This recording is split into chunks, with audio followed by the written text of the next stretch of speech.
Auto డ్రైవర్లను Congress ప్రభుత్వం రోడ్డున పడేసిందన్నారు మాజీ మంత్రి హరీష్ రావు. వారి సమస్యలను పరిష్కరించేందుకు బీఆర్ఎస్ కృషి చేస్తుందన్నారు. సిద్దిపేట డిగ్రీ కళాశాల మైదానంలో ఆటో డ్రైవర్ల ఆటల పోటీలను ప్రారంభించిన ఆయన స్థానిక ఆటో కార్మికులు ఒక సొసైటీగా ఏర్పడటం సంతోషమన్నారు. ఆటో కార్మికులకు నెలకు 15,000 రూపాయల చొప్పున జీవన భృతి ఇవ్వాలని డిమాండ్ చేశారు హరీష్. మహిళలకు ఉచిత బస్సు ప్రయాణం మంచి పథకం అయినప్పటికీ మారుమూల గ్రామాలకు సరిపడా బస్ సర్వీసెస్ నడపాలని చెప్పారు. ప్రభుత్వం ఒకరికి మంచి చేస్తూ ఇంకొకరికి ఉసురు పోసుకోవడం మంచిది కాదన్నారు హరీష్ రావు.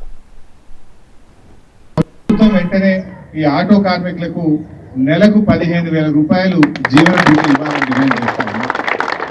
ఉచిత బస్సు మంచిదే, కానీ ఎవరు కాదంటలేదు. ఇంకా బస్సులు పెంచండి. ఇంకా మారుమూల ప్రాంతాల్లో చాలా ఊర్లకు బస్సులు పోతలేవు, అక్కడ కూడా బస్సులు వేయండి. కానీ మరి కార్మికులు దాదాపు 6 లక్షల మంది ఆటో కార్మికులు ఈ రాష్ట్రంలో ఉన్నారు. మొన్న మధ్యనే హైదరాబాద్లో ఒక ఆటో కార్మికుడు ఆత్మహత్య చేసుకున్నాడు.